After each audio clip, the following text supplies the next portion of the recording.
Imagine a world with buildings that can ride out earthquakes, bacteria that make gasoline, tiny devices that repair individual cells, even DNA, gossamer threads strong enough to hold up a bridge or an elevator to the stars. These visions of the future are based in the discoveries of today as a new science of materials emerges from the elemental building blocks of the universe, promising a future in which we can create virtually anything we want, atom by atom.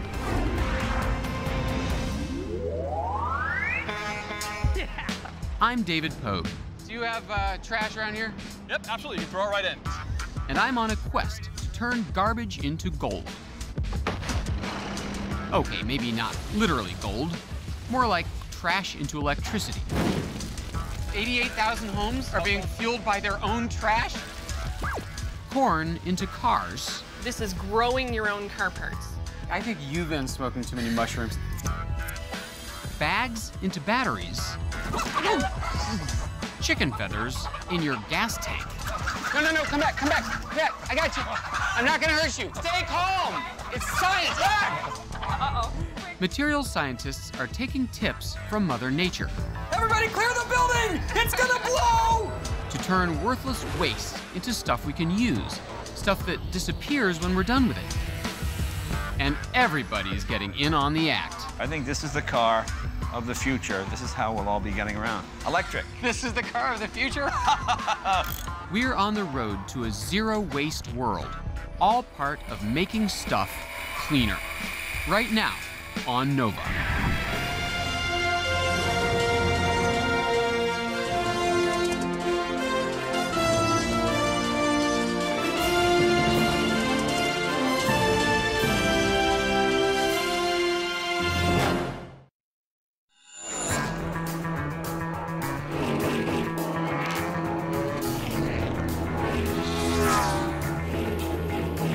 I've got to confess, watching these powerful machines do their thing is a guilty pleasure.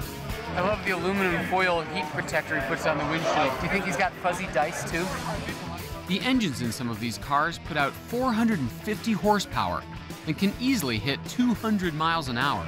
Apparently it's got great pickup, the least storage in its class. I'm David Pogue. I write about technology for the New York Times. Usually I stick to gadgets like laptops and cameras, but these meet my most fundamental journalistic criteria. I want one.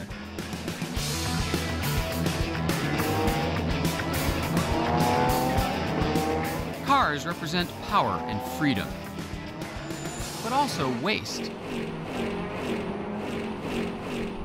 While they're up and running, these monsters eat up gasoline and spit out carbon, which heats up our atmosphere, all the while just going around in circles. And when they crash, like most cars, they turn into broken down heaps. Many of their parts wind up permanently parked in landfills. That's because much of the stuff that goes into cars is plastic. Both waste problems, petroleum and plastic, converge on cars. And both break Mother Nature's golden rule. We can have what we want as long as we clean up after ourselves. For example, my plant and I are in perfect harmony. I breathe in oxygen and breathe out carbon dioxide.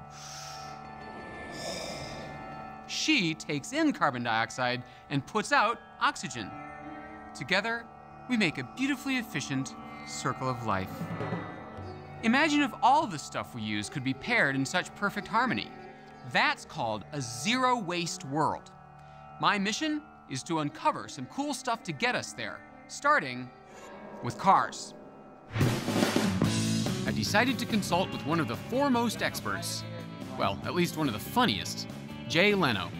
Most people don't know it, but this is Jay's day job, restoring antique automobiles. His collection of nearly 200 cars spans 100 years of history. From a humble 1941 fire engine to a ritzy 1925 Doble steam-powered convertible once owned by Howard Hughes. It's like a giant furnace on wheels. 2 million BTUs of heat. From classic American muscle cars to a jet-powered sports car. Every car here is street legal, and Jay likes to drive a different piece of history home each night. When you're in show business, you have drugs, women, or find something else to do. This is something else to do. While doing his something else, Jay has become a guru of auto technology. And he's got some insider info on the car of tomorrow. I think this is the car of the future. This is how we'll all be getting around. Electric. This is the car of the future? Well, this is a 1909 Baker Electric. There's no pollution. This was high tech back in the day. Talk about back to the future. The 1909 Baker runs on energy stored in batteries. Wow. There you are. You have 6 batteries in front. As with today's electric cars, you charge the batteries by plugging the car in. I want to stop at exactly 10 bucks. In those days, electric cars were commonplace. There were charging stations all over New York City. This is one of the original charging stations. Sort of like Frankenstein, you'd throw these levers, electricity would surge through. And would you have to laugh like that? You had to laugh. You had to do that every time. See, that's one other reason it died. People just hated doing that every single time. That got to be very annoying. Everybody's a comedian. Do you want to go for a ride and see what it's like? Yeah, this runs. You don't take it on. Of course it runs. You seem so stunned by... I like this. You got the user's manual on the seat. That's a good sign. Oh, yeah. But I show you how sort of maintenance-free these are. All you do is turn the key,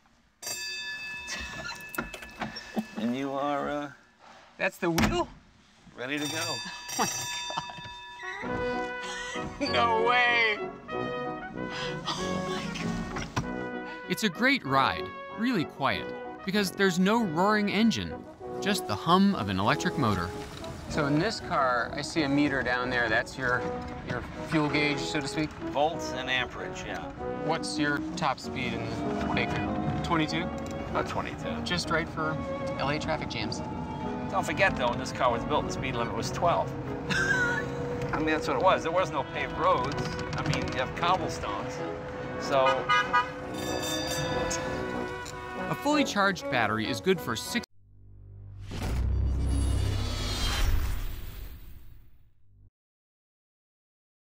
to 100 miles, more than enough for an excursion around early 1900s Manhattan. Nobody really went much out of Manhattan. Only rich people had these. And taxi cabs, they would run for 3 or 4 hours, go back to the charging station, take another car while that was being charged. So it worked out quite well. Well, at least until you wanted to drive anywhere outside of New York. Because for providing power on the go, batteries just can't beat gasoline.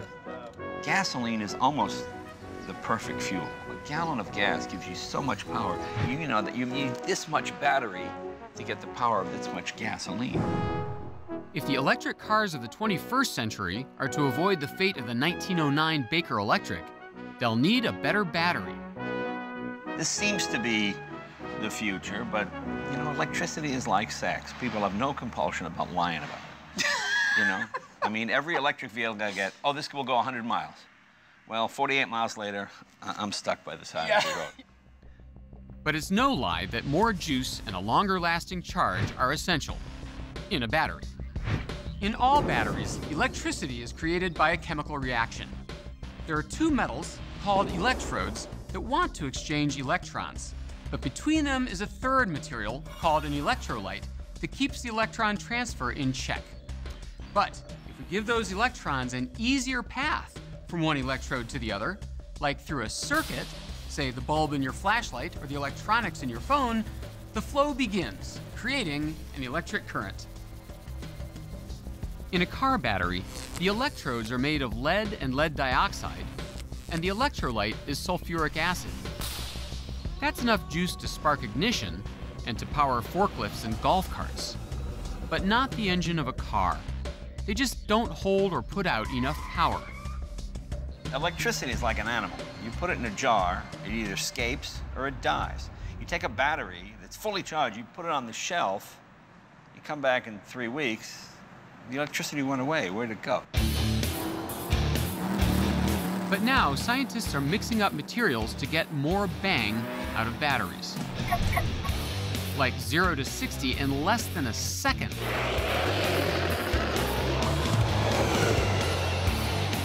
Packing the power of 150 car batteries onto this small frame.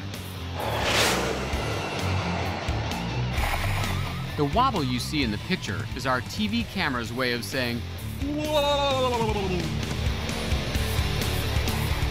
With over 500 horsepower, this bike is one of the fastest electric motorcycles in the world. Its battery pack could easily power an electric car. And I know where this baby comes from. The facility we're about to visit has been considered by some the global headquarters for the future of electric vehicles in America. I just hope I can make it through security. The juice we're looking for may be here in suburban Denver, hidden behind this garage door. Oh, Here it is. Looks like you guys are into bikes or something. yeah, we like electric ones, that's for sure. Bill Dubé and Eva Hawkinson are the CEOs, VPs of R&D, actually everything from A to Z, at an electric motorcycle company called Kilocycle.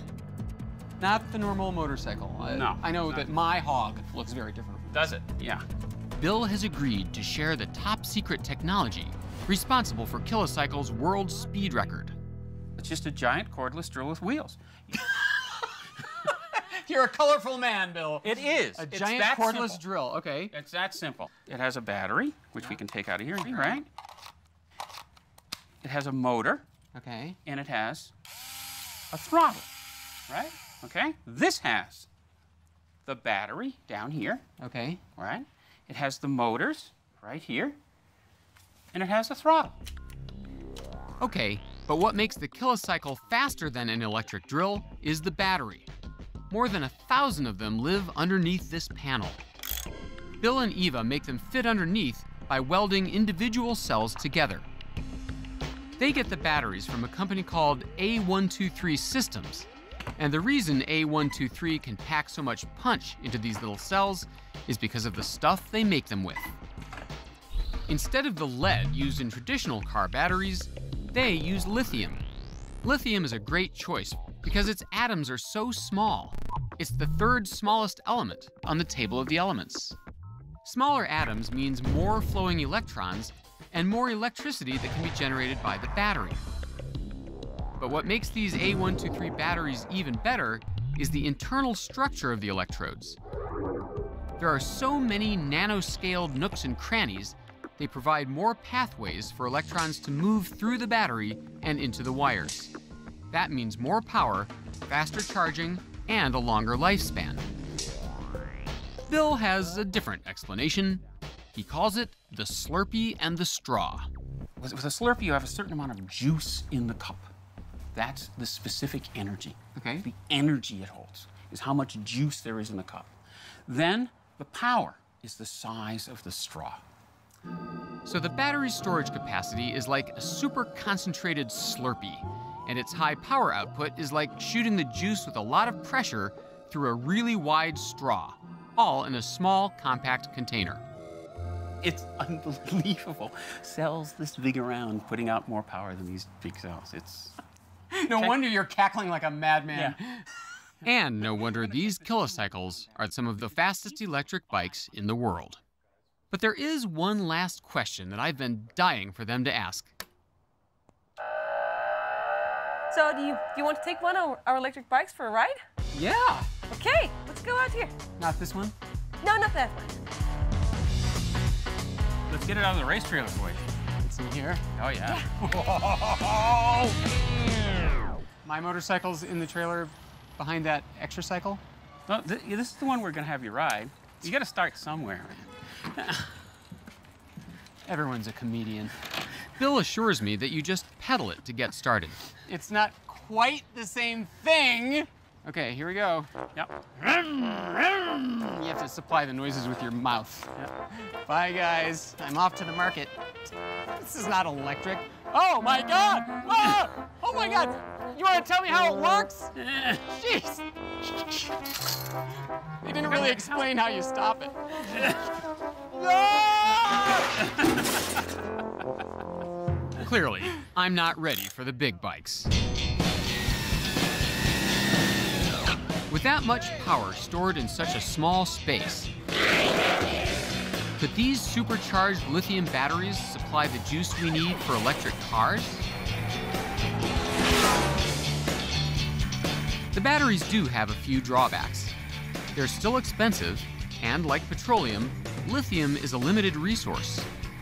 But A123 is opening the largest lithium automotive battery factory in the US, right outside the Motor City, Detroit. So if electric vehicles catch on, these little guys could be the next big thing. But there could be an even more radical solution to the power problem, using one of the most abundant materials in the universe, hydrogen. General Motors has about 100 of these hydrogen-powered SUVs out on the road. They're being test-driven by ordinary folks. Ordinary folks. And Jay Leno. I've been driving this for 2 years, and it's fantastic. It is zero emissions, not 0.1 per billion, it's zero. And when Jay says zero, he means zero. I mean, if you went into the garage, shut the garage door, sealed it, turned on the engine, and sat in this car, you would starve to death before anything else happened to you. Jay offers to show me where the magic happens. Oh, Not a lot to look at. Not going in here with your screwdriver. No, but as you can see, there's a lot of technology here, and it's American technology, which I like. The technology he's talking about is called a fuel cell. Like a battery, a fuel cell creates electricity through a chemical reaction. The fuel in this case is hydrogen, which the fuel cell combines with oxygen from the air. The result? Electricity to run a motor. Nothing comes out the tailpipe but a little water vapor. Those are the kind of emissions we could live with. All right, come on, let's go. And for people who drive a lot, like Stephanie White, no pollution is great, and great mileage is even better. So this is my old car, about 30 miles to the gallon. Come here, hop in. Good boy. And the Chevy fuel cell hydrogen vehicle, about 55 miles to the gallon. The hope is that someday, hydrogen won't cost any more than gasoline does today, and your mileage will double. That clean, economical future is one reason why Stephanie applied to be a test consumer in General Motors' Project Driveway, a program that puts hydrogen fuel cell cars into real-world conditions. But there are a few problems. Getting hydrogen into a usable form takes energy, and right now, there's only a handful of places to fill up. While the process looks familiar, it requires very different equipment since the hydrogen has to be pumped into the tank under pressure. The system pressurizes the tank to a certain level, and then it switches to another tank that's at a higher pressure. So it goes about 4 times, and that brings it up to 10,000 PSI. Speaking of hydrogen under pressure, remember the Hindenburg? That was the German hydrogen blimp that exploded with 97 people on board. Hydrogen may not have had anything to do with the fire. It may have been the skin of the blimp that fueled the flames, but hydrogen still makes people nervous. A more realistic problem is how far the hydrogen car will go on a tank full. Right now, it's only about 250 miles, which is not as far as a tank full of gas will take you. But materials scientists may have a solution to that problem. Here it is, folks. The future of American hydrogen storage. Chickens. Or, more specifically, their feathers. You see, there's this scientist in Delaware. There we go. Little hydrogen lift here. Who says if we cook the feathers at just the right temperature, we can turn them into high-tech hydrogen storage devices. This is how your students get around town? They're riding on pure hydrogen, zero waste output. And zero waste output is exactly what Professor Richard Wohl is after.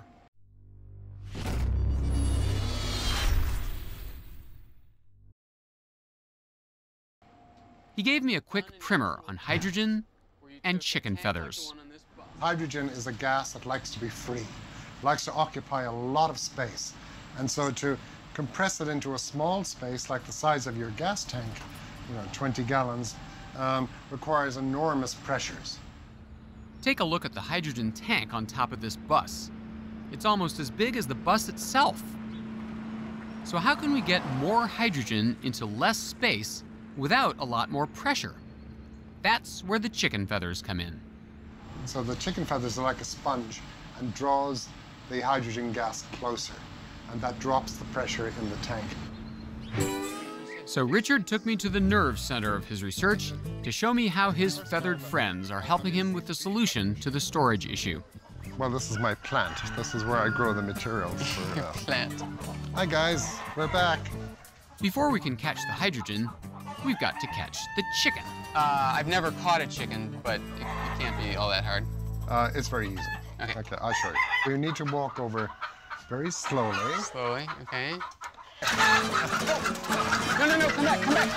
I got you. I'm not gonna hurt you. Everybody, stay calm. It's science. Ah! You, right there. Stay.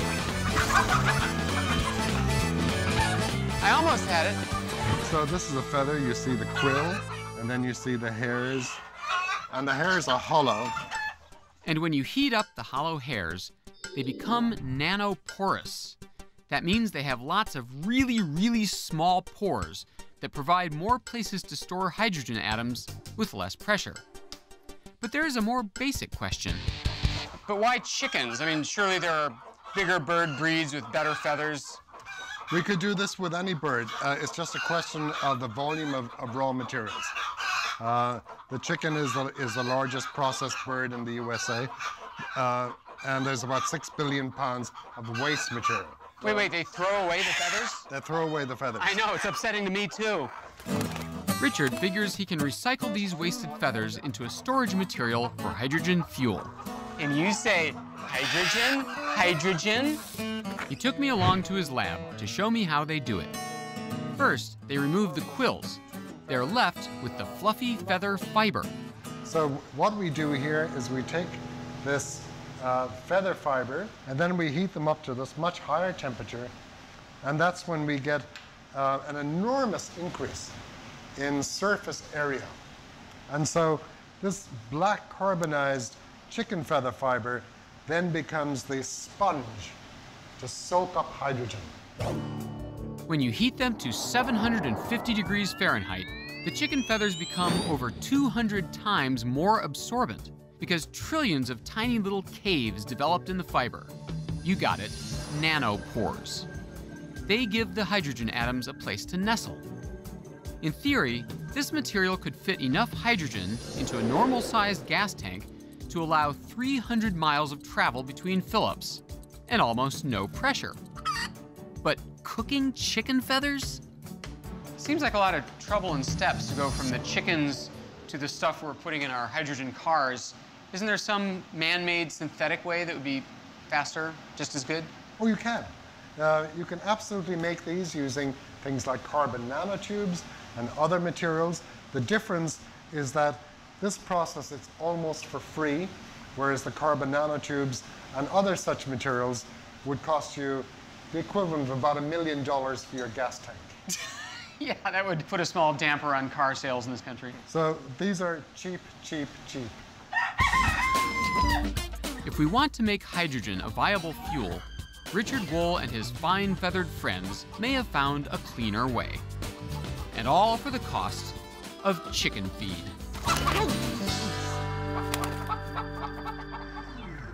Cars with electric motors, fueled either by hydrogen or supercharged batteries, could cut the cord to gasoline. But once upon a time, gas-fueled cars were seen as a way out of another environmental hazard, horse pollution. And if you don't believe me, you can hear it straight from the freakishly knowledgeable comedian's mouth. The car was seen as the great savior of the American horse because in the early 1900s, you had thousands of tons of horse manure on the streets of New York every day.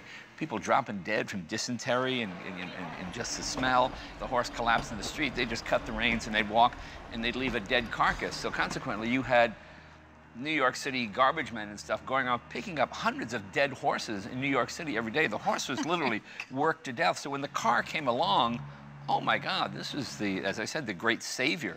Instead of horsemen, we get a little puff of blue smoke occasionally, and that didn't seem so bad. Yeah, until millions of gas-powered cars started spewing blue smoke filled with lead, sulfur, and other pollutants. Over the last 50 years, we've cleaned up a lot of these toxic pollutants. Today, we're mainly left with invisible carbon emissions that are a byproduct of burning gasoline and a contributor to global warming. As Jay reminds me, this is not the fault of our cars and engines. The problem is the fuel. You know, there's nothing wrong with internal combustion engines. We just don't happen to like the fuel.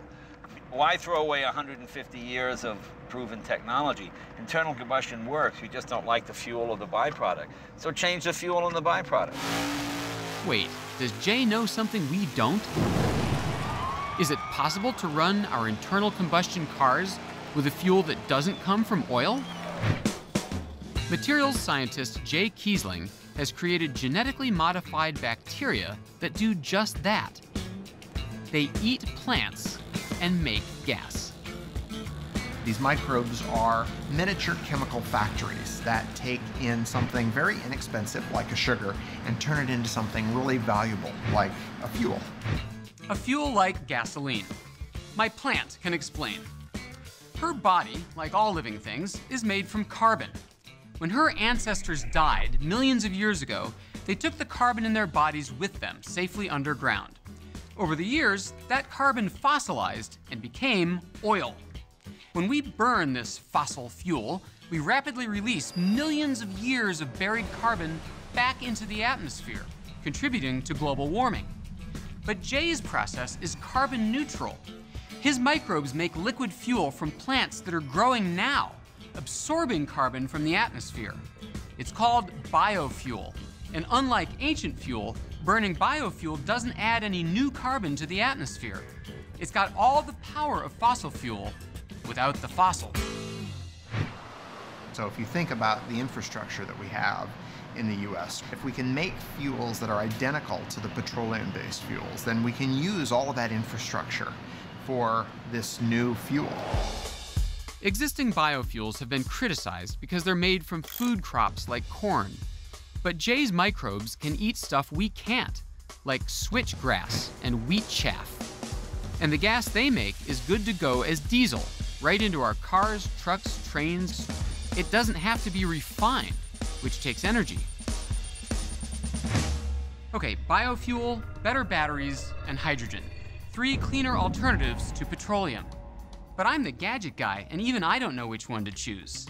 I defer to my car guru, who says the innovation that takes us there will be obvious only in hindsight and won't catch on until we're ready.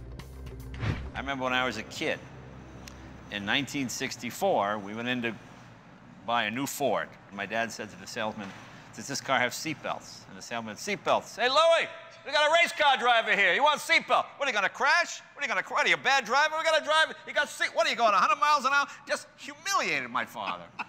No, you can't sell something before it's time.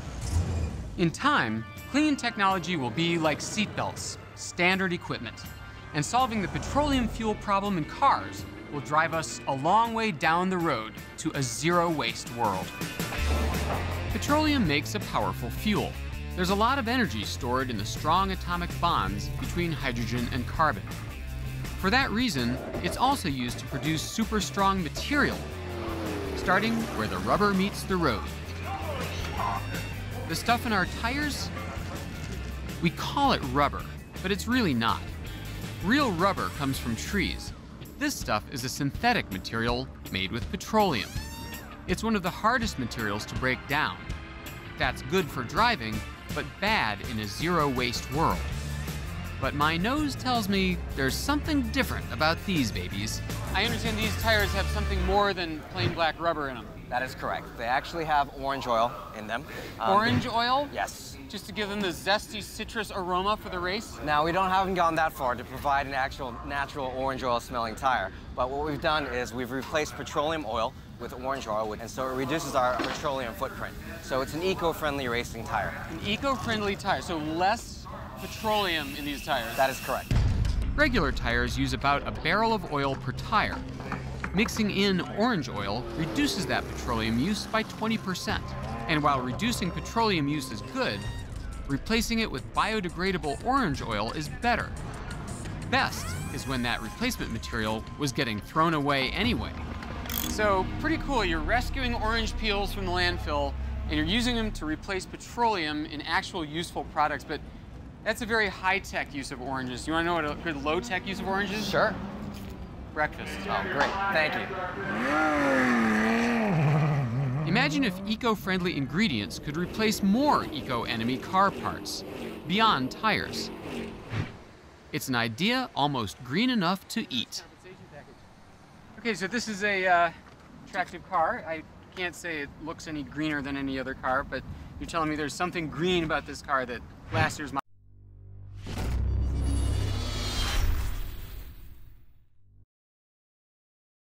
didn't have. This is a 2011 Ford Fiesta, and we're just launching this vehicle. What I'm most proud of is it has the soy foam seats in it. It has sea foam? Soybean foam. So we replaced the petroleum materials with soybean oil. Give it a try. Let me know what you think. Professional cushion tester, David Pogue. All right. We'll try And in cars, the cushions are just the tip of the plastic iceberg. Yeah, it feels like a car seat. It feels comfortable. Now look around you. Do you see anything that's not plastic? Oh So my gosh. we can plastic, contribute plastic. everywhere. Yeah. About 300 pounds of plastic in an average American car. The problem with plastic as a material goes deep, like to a molecular level.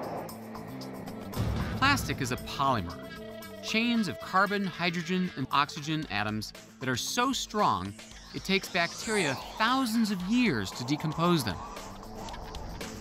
Plastic achieves this unnatural invincibility because A, it's made from petroleum, and B, it just ain't natural. It's a man-made molecule, the first stuff in the history of the world that is totally synthetic. Materials scientist Leo Baekeland invented it in 1907. He became a very rich man. Originally called Bakelite, the name didn't last as long as the material. First, Bakelite found a foothold in industry as wire insulation, high-precision gears, and even machine guns. Eventually, it caught on with consumers as jewelry, rotary dial telephones, radios, and yes, car parts. Today, its descendants are everywhere, but that may change. Ford is already replacing 10% of that petroleum-based plastic with stuff that's much easier to digest. Food. I look at this and I don't say to myself, car seat. How does something like this get to be plastic? We take the soybeans and we press them, and you get soybean oil. So instead of using hard-to-decompose petroleum-based plastic, Ford is substituting soy and other vegetable oils to make bioplastic. 50 grams, all right? We're gonna mix it for 30 seconds. And after we're done with this, can I have a blueberry smoothie? Other than the ingredients, there's not much difference in the process. Oh my God! Everybody clear the building! It's gonna blow! The soy foam is taking over! Ford is using bioplastic not only in soft foam seats, but also for hard plastic surfaces like the dashboard. And they're making other car parts from stuff that's left over from harvesting wheat.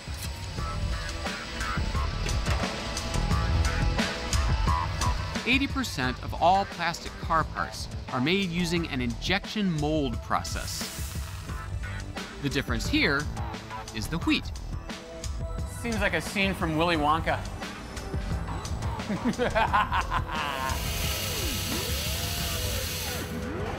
The machine takes a wheat straw plastic mixture, melts it, and pushes it into a mold. The mold cools and pops out a plastic part. So we've gone from this to this in 400 easy steps. This is just a test strip, but this bin for the Ford Flex is made of wheatgrass. It decomposes, it's carbon neutral, and it's already saving tons of petroleum a year. Even this small part on only the Flex conserves about 30,000 pounds of petroleum each and every year. And there's actually more than one way to mold car parts. They can actually be grown. This is mushroom mycelium. So the root of a mushroom plant. Wait, this stuff is made from mushrooms? Yes, so what happens, and this is really cool.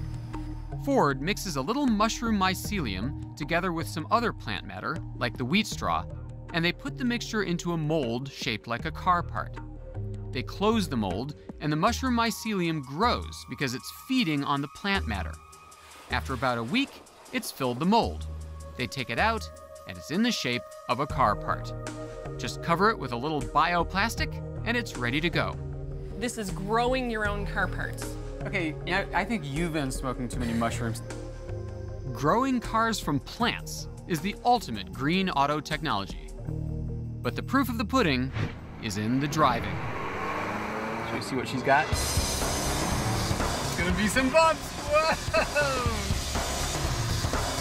And yes, folks, the soy-based seat cushions are performing well at 40 miles an hour.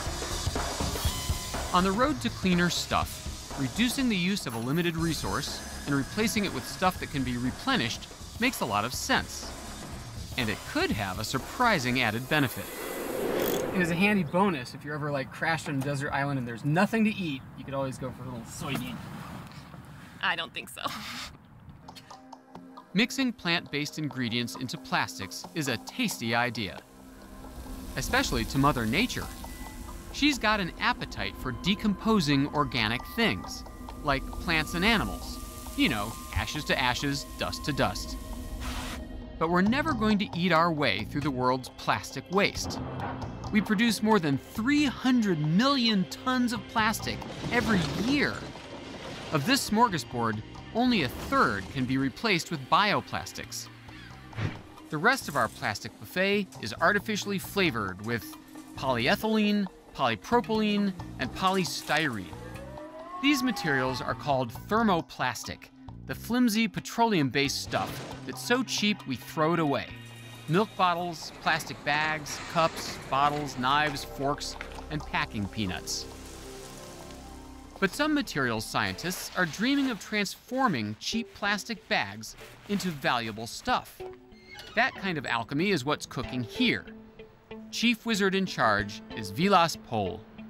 What are you, some kind of James Bond villain? So, do you want to cook your plastic today? Oh, boy do I. All day I've been saying, I want to cook my plastic. So let's do that. Now, my mom always told me you don't put plastic bags in the fire because it releases poisonous chemicals. And that's true. If you just heated the plastic on the stove, carbon-based chemicals like benzene could get into the air, creating a cancer risk. But Vilas has created a thermoplastic reactor, a closed system that uses extreme heat to break down the chemical bonds and transform the resulting carbon into a valuable material. The recipe is simple. Cut many plastic bags of any color into small pieces. Okay, you're like the environmental Martha Stewart here. Put the pieces into the reactor, add a pinch of cobalt acetate. You want to try not to spill? Set the temperature to 1400 degrees Fahrenheit. Insert the reactor.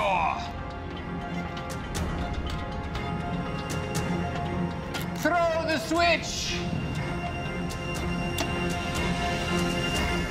And cook for 3 hours.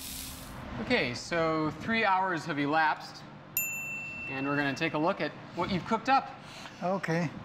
It looks a lot like black powder, but Vilas has another name for it: carbon nanotubes. Nanotubes are 1/50,000th the thickness of a human hair, conduct electricity 10 times more readily than many metals, and store 5 times as much energy. That led Vilas to find a really practical application for his plastic bag-formulated nanotubes: batteries. He coats very thin slices of copper with the former plastic bag material, adds lithium and layers them with plastic spacers. My experience with this is limited to like ham, Swiss, and turkey. You'll have to forgive me. Okay. He squeezes it all into a little case, and when we test it, Okay. And So you touch you it, and look at that, $2.89. It's a no, deal. that is a voltage. That's the voltage. Okay. but Vilas isn't stopping here with these little power cells. He's already producing rechargeable lithium batteries for cell phones. He calls this process, transforming wasteful plastic bags into valuable batteries, upcycling. He could be ready within the next year to go into large-scale production. Not only could upcycling help solve the plastic waste problem, it could also make someone a fortune. Won't you be the guy who becomes the billionaire? Hopefully me and you. We'll talk about the investments later. But while upcycling may be a giant mind shift toward cleaner stuff, it's just one small step toward a zero-waste world. In fact, if we could eliminate all plastic and all carbon emissions from all the cars in the world, we would still be only a third of the way there. By far the biggest contributor to our energy problem comes from very close to home. In fact, it is our homes and the places we work. Every time you turn on a light, you draw electricity from the grid, a complex network that delivers electricity to homes, offices, and factories. And when the fuel that makes that electricity is coal, oil, or even natural gas, more of those planet-warming carbons pour into our atmosphere. Here in Peekskill, New York, the Wheelabrator plant burns trash instead of fossil fuel to make electricity. Hey. Hi, Dave. How you doing? How you doing? Do you have trash around here? Yep, absolutely. You can throw it right in. This is our fuel. The main purpose is to change the energy form from trash into energy. What about all the nasty emissions you get from burning garbage? Well, Wheelabrator has figured out that if you burn garbage hot enough, long enough, in a nearly closed system, then almost no carbon or pollutants are released into the atmosphere. The furnace is designed to burn around 2,000 to 2,500 degrees. That's going to ensure complete combustion, and that way there, the emissions that come out of it will be minimal to begin with. So you burn it. You're Correct. burning trash here. Absolutely, yep. But doesn't that release nasty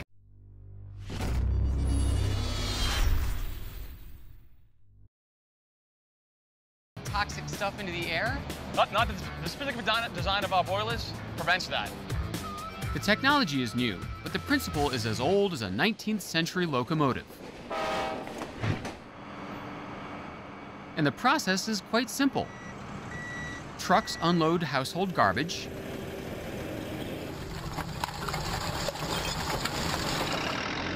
Giant cranes toss it 10 tons at a time, like a giant mixed salad, ensuring that an even mixture is combusted in the 2,000-degree furnace. Take a peek inside, you can see the whole process happening right in front of your eyes. Oh my God! It's the gates of hell, fueled by pizza boxes. The heat rises, boils water in a network of thousands of tubes, and creates steam that turns a turbine that generates electricity. And this is the real payoff, right? Absolutely. This is our clean green energy going right out of the grid. Electricity that you are selling back to the electric company. Correct.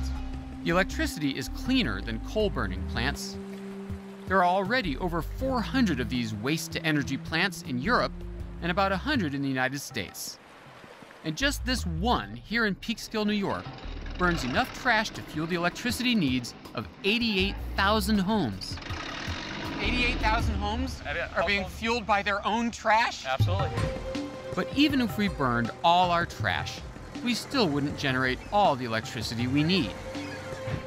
And one of the biggest problems with our grid is that we have to keep fueling power plants even when we're not using the energy. So a lot of electricity goes to waste. But what if we could store that electricity in really big batteries? And what if we could make those giant batteries dirt cheap? And the only way I know to make something dirt cheap is to make it from dirt. And so that's the approach I'm taking in my group. Make it from dirt? Make it from dirt, from American dirt. The dirt Don Sadoway has in mind is aluminum, the most abundant metal in the Earth's crust. He's rethinking the old-fashioned aluminum smelter, the giant boiling cauldron used to extract molten metal from rocks. Aluminum smelter is just basically a large bath and 2 electrodes. The aluminum smelter is already 2/3 of the way to being a regular battery. One electrode is the molten aluminum at the bottom, sitting in an electrolyte bath of salt. As the second electrode, Sadoway adds a lighter molten metal that floats on the top and has just the right chemistry to react with the aluminum and the salt.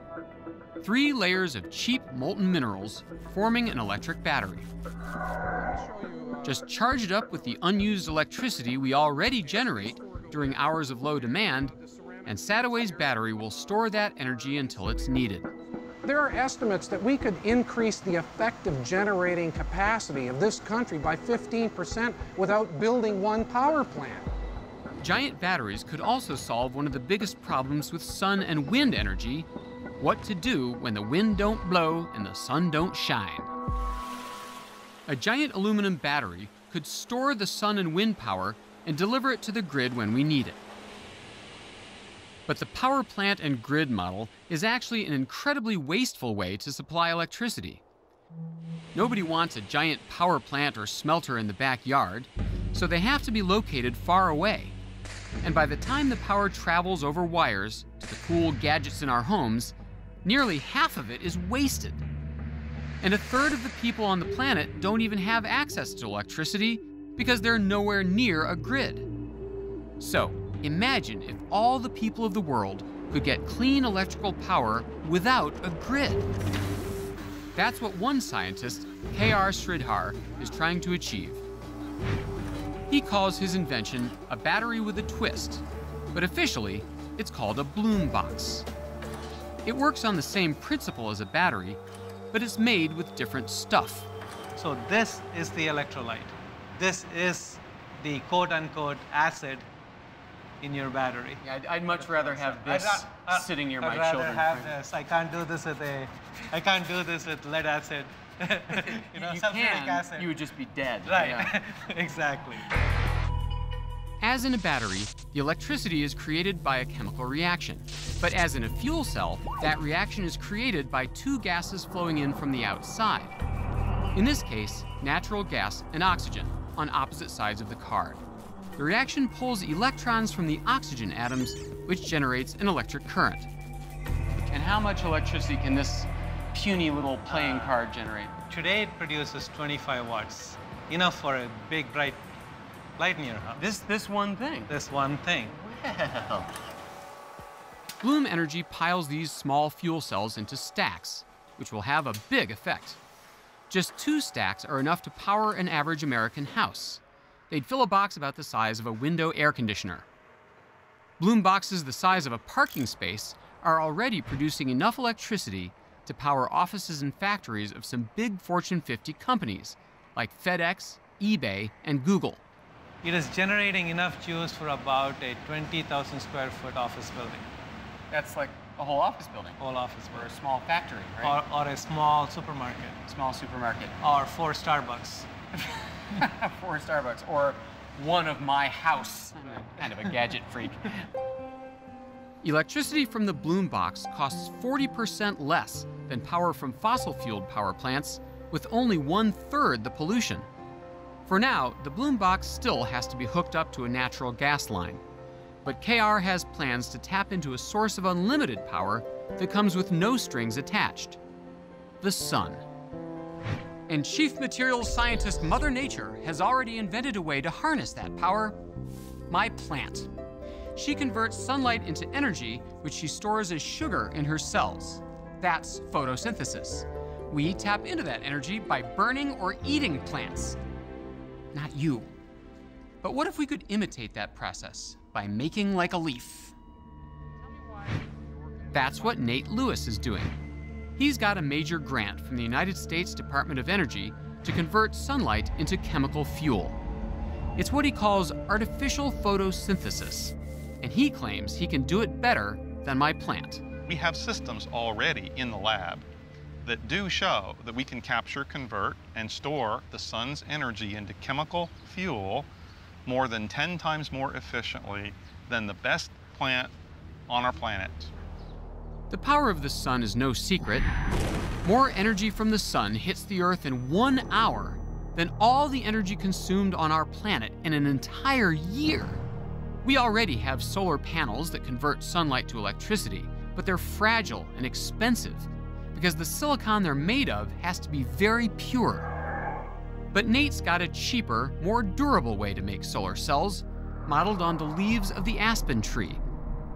His silicon is shaped like veins of a leaf, embedded in a conductive plastic film.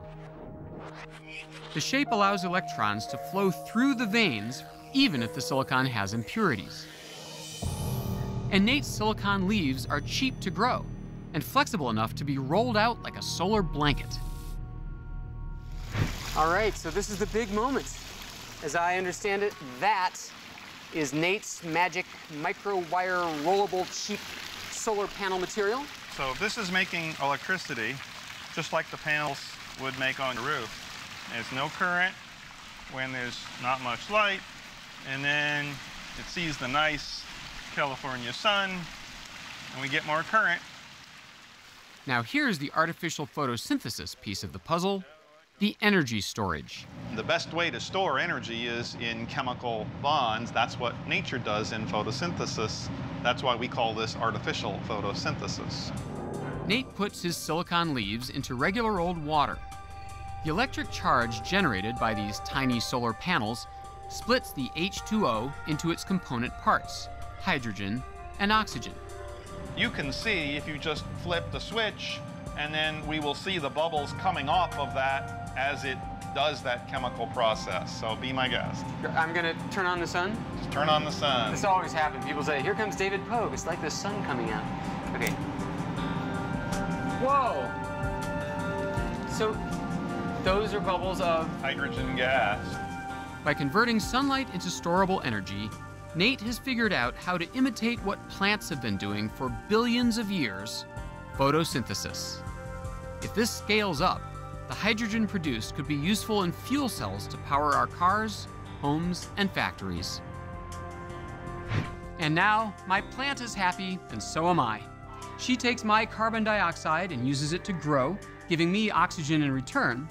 And scientists are learning to make energy and materials in the same sustainable way, inspired by the perfect circle of life, bringing us closer step by step to the ultimate dream of making stuff cleaner.